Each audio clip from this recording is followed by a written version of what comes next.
welcome to this webinar of John Friend, PocketPhonics Stories. And it's great to have John here today because John has been a long time friend of Call.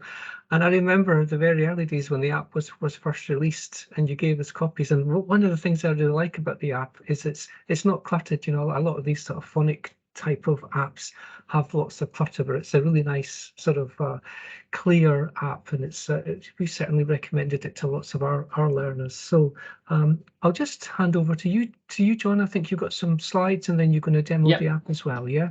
Okay. Yeah, thanks, John. Okay. Thanks, Craig. So John's going to present for about 20 minutes, and then if you have any questions, feel free to pop them into the chat pane at the end. Okay. Thanks, John. Okay. Right. So thanks to Craig for the introduction. So PocketPhonics, the original version of PocketPhonics, I launched back in December 2008. So it's been around a long time now, and it was developed based on feedback over a very long period of time. My wife is a special needs teacher, and she uses it. So I did also get lots of feedback from her direction as well.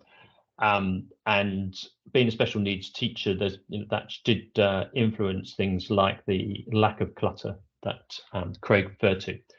So we've got to follow the synthetic phonics approach. It's got a good rating in the UK App Store, and it's been around quite a while. What I'm going to do is I'm going to got two demos for you, one of which is using the app with a child who's got some basic phonics knowledge, and the other is a demo of using the app with a child who's brand new to phonics.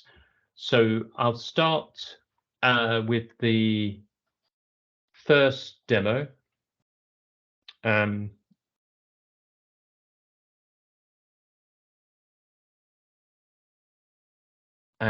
just give me one moment. I'm just going to get that ready.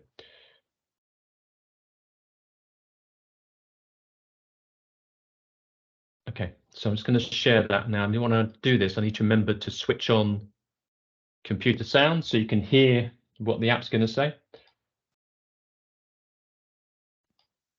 Okay, so hopefully you can see the app now. Yep, nice and clear, John. Excellent. So you have a range of handwriting styles to choose from when you're using this app to try and fit in with the needs of different schools. So what's the first thing you select for a child is which handwriting style you want them to use. And the orange just shows you which letters are different between each of the different styles. Have I pressed play? No, I didn't press play. Right. So you go and pick your handwriting style. Here, I'm just going to stick with the default. The next screen is, do you want to do phonics with them? And clearly we always do. So choose that. And then you're asked to tell us a little bit about the child, the level they're on. So here I'm going to select an option, which is the child has got some knowledge of phonics. So they're already at a starting position. And then I'm going to get them to do a little test. I'll say a word and you tap it.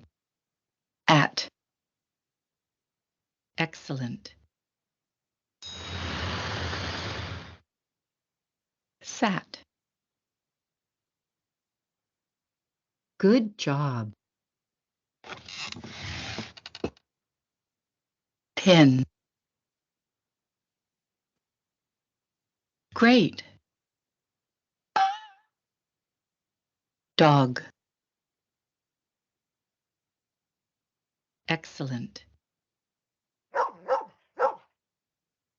Kid.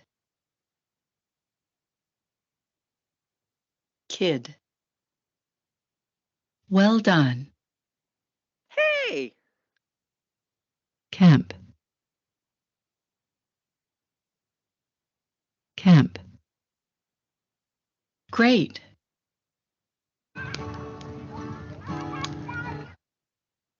Hug.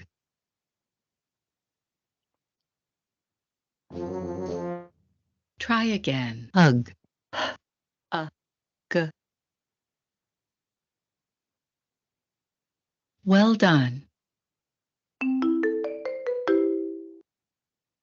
Crab. Try again. Crab. Er. A. B. Well done.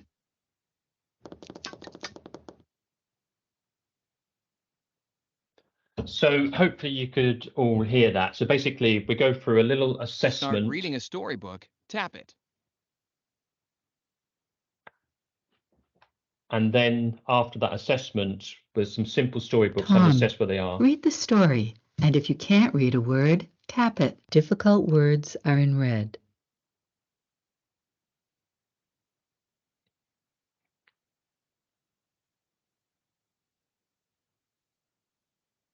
What does spell?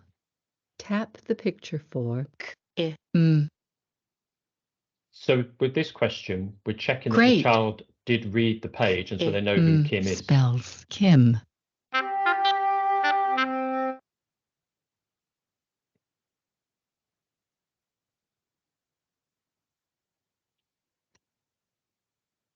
What does spell?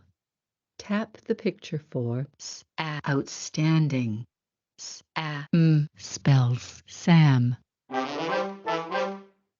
What does spell? Tap the picture for g.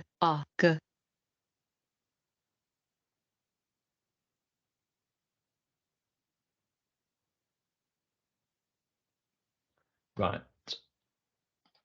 So the app goes through and, as I say, does a little check, first of all, of where the child is, and then presents some storybooks which are on the level that the child appears to be at. So that's kind of how we do it for a Tom, child with some Read the existing story, and if you can't, knowledge. And things like, the red is used to indicate words that they may struggle with. And as you know, I doesn't follow the normal phonic patterns, which is why that's coloured in red. But particularly, obviously we've just done a simple assessment here, so we don't know as much about the child as if they'd started from the beginning and we'd know all the words that the app's taught them so far. So I've got a second presentation the second demo of the app for a completely new beginner. But I wondered if anybody had any questions they wanted to ask about this scenario I've just shown you, first of all. Yeah, just pop them into the chat pane.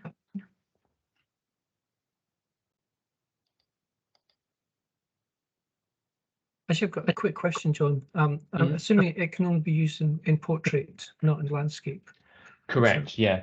okay. The other thing I should have mentioned is that was our American voice. Is also a UK voice, and the second demo is with the UK voice. Well, normally, in terms of that question, can you vary speed? I was just playing a demo, so the child is in control of how quickly things happen. So, it's up to the child when they move to the next page in the storybook. It's not the app deciding that. It's the child who decides when to move on to that next page. And if they get stuck, then each of these words here, they can click on, and I'll perhaps show if that doesn't, I can show you that in a second, but basically some help will pop up which will help them sound the word out. So yeah, the child's in control of how quickly they move through the app.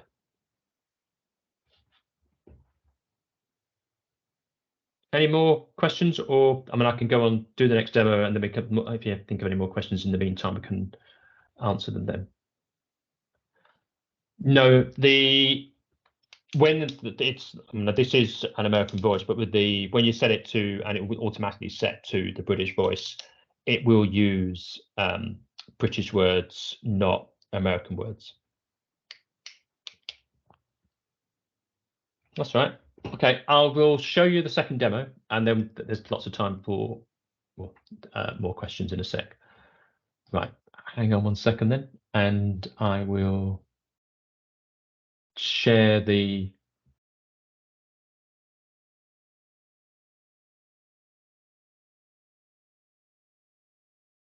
So in this scenario, it's where you've gone through and you said that the child didn't have any phonics knowledge at all. So in that scenario, where they start is here, and they press the play button to begin. And I'm having some trouble with my mouse at the moment. All right, okay. So I'll start this scenario. This is the child has got no previous knowledge.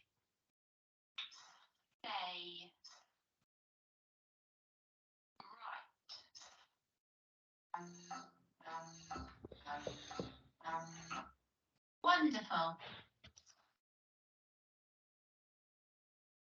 Okay.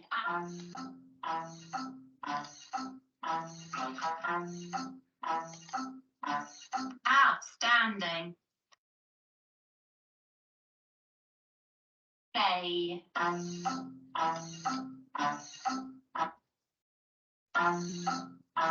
Great.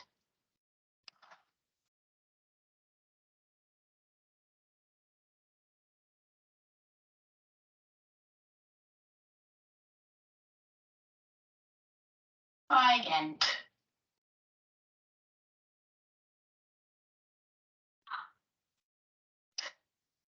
At. Wonderful.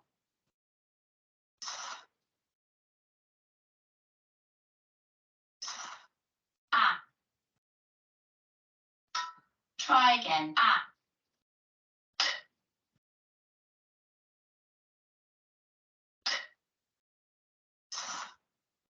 Ah. That. Good job.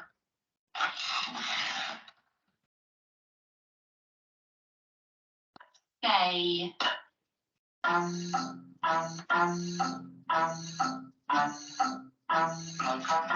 Wonderful.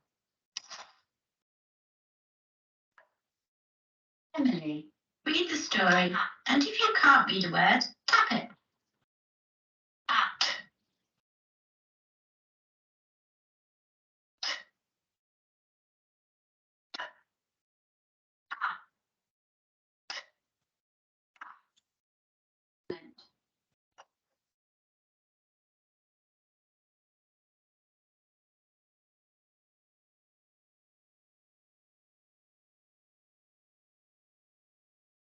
Right, that's the end of that demo. I was just going to show something else, which, 1 second, I was setting this up whilst that was playing, which wasn't the smartest move because it meant the app made a noise whilst I was showing you that demo. But this is Yeah, sorry, John. Just a quick question. Can you use the app offline? I think that's you can't. Yes, you don't have to have an internet connection at the time. It does record the child's progress on our website. You can log into our website and see how many books they've read, what books they've read, where they're struggling, and so forth. But that in the classroom, even if you've not got Wi-Fi access, it's fine. It will store the data up. And when you do have an internet connection, it will then send the data to our website so you can see how they're doing on. It also sends certificates, emails you a certificate for the child when they reach different milestones in their learning and so on. And there's a weekly progress report that you can get emailed so you can see very quickly how each child is doing. So there's all that kind of stuff. And if you've got multiple iPads, then it will work across multiple iPads. And you don't have to remember which iPad to give to which child, because the app, when that child taps their name, the app will just remember how they got on the different iPad, and they'll just carry on from where they were on your other iPad. So all that stuff is taken care of in the background. And presumably, John, that as well as using your finger, you could maybe use like an iPad compatible pen, like an iPad pen, or a nice big chunky pencil that works for the handwriting. Yeah. Mr. Cameron's asking, is it another device? Is it just for the iPad? I think, isn't it? It's just iPad and iPhone, I'm afraid.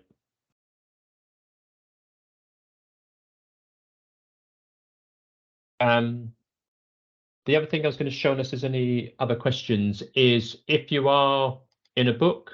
Emily, read the story, and if you can't read a word, tap it. If difficult words are in red. And What does it?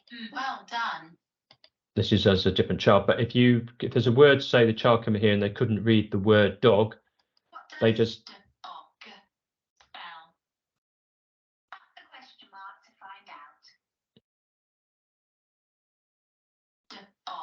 Dog.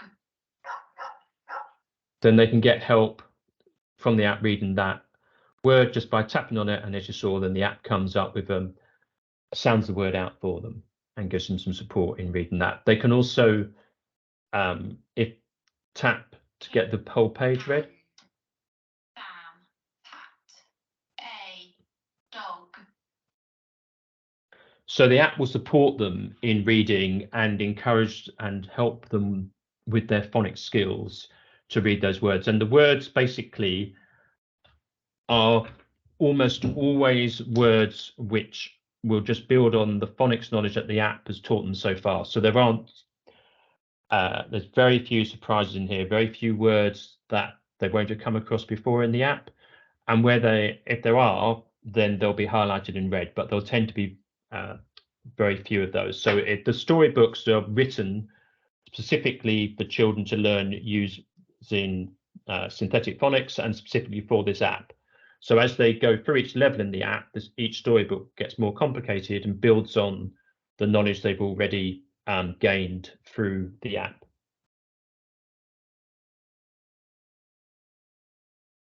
Are there any other questions at all?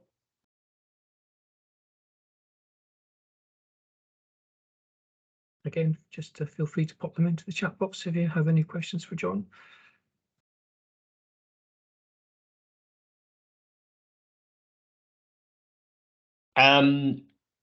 It's 11 and above in terms of iOS. So up until about a couple of years ago, it was iOS 9 and above, which meant we could do iPad 2s, but Apple changed. It's very difficult to support really old versions of iOS as Apple upgrade their tools all the time each year when they bring out a new version of iOS. So I think it's now the minimum version is iOS 11, which will go back, quite. I mean, that iOS, what we're on now, 16 now, aren't we? So that's going back quite a number of years. And the iPads that could run that will be 7-8 years old.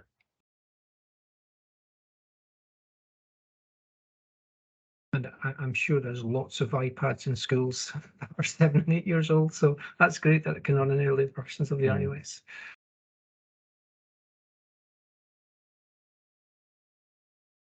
Okay.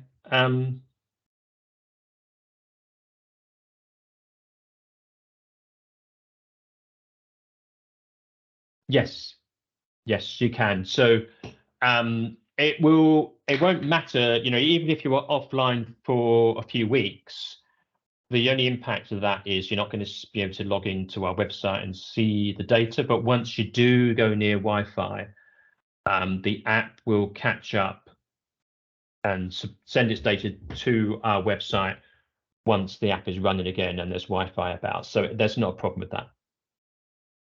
Right, let me show you the level of phonics that it goes up to. 1 second, and I'll just skip through the app and show you each of the different screens. Hang on 1 second. So these screens are locked because the child's not got to that level yet, but you can see the different letter sounds that have been introduced at this point. And then there's books that follow and will use those letter sounds that have just been introduced. And as you can see, we start getting to some diagraphs and books again. So you get a phonics level followed by some storybooks that use those new letter sounds that have been introduced. And more diagraphs come through. So we start to get here some of the more complicated diagraphs for the vowels. And you just get a series of books of more. So if I get right to the end, you can see just flicking through here, so you can see the different diagraphs that come through.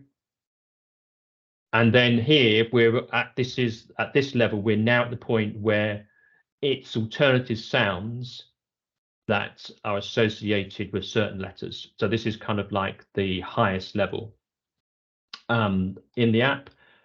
And the storybooks at this level are more complicated. I'm going to have to unlock it now. So a child couldn't access this themselves. You have to unlock. But I'll do that so you can demo here. Read the story, and if you can't read a word, tap it. So Words are in red.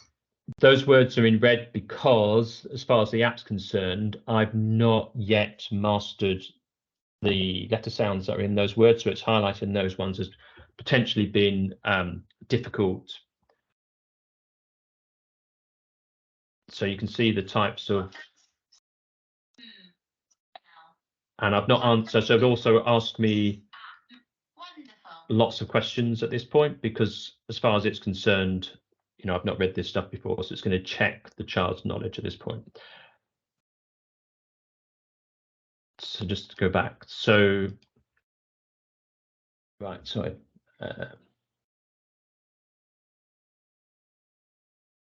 Yes, definitely can use it at home as well. And lots of people do. And if a child does use it at home, you can set it up so you can see their progress. And when they come into school, they can carry on from where they left off at home. So, yeah, it's definitely the case that a child could use this independently at home as well as at school. And I think in terms of student profiles, I think if you mean in terms of normally it's 4+, 4 to 7, I think, 4 years to 7 probably. Obviously that does vary a lot on the child. So you have some special needs children who will be older than that who use the app. So it will vary a lot. And hopefully you've seen the different levels of phonics that the app covers, so you get a feeling for yourself what type of child it might be appropriate for.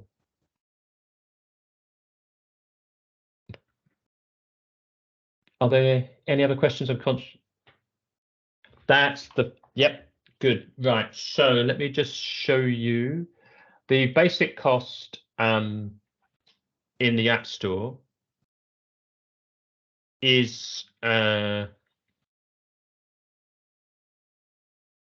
just going to go and share something now. 1 second.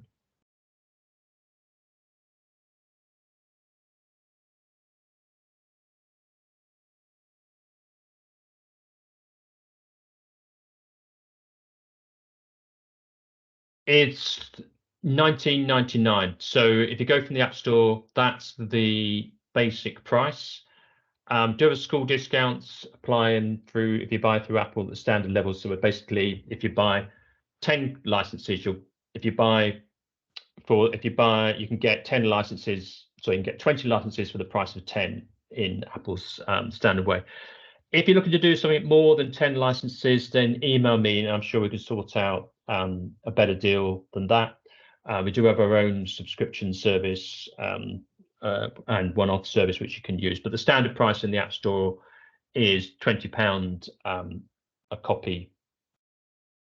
Yeah, you can either do an annual license through directly with Apps in My Pocket, or we can make that annual license, you know, you can make that a permanent license, but it'll be at a better discount than, you know, if you're doing sort of 20, 30 licenses, then we can give you a better discount than in the App Store.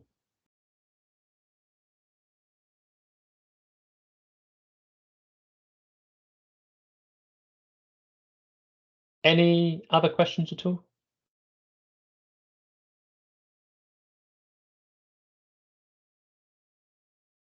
Yeah, thanks. We're more or less finished now. So if you have any last questions for John, please feel free to pop them in the chat box.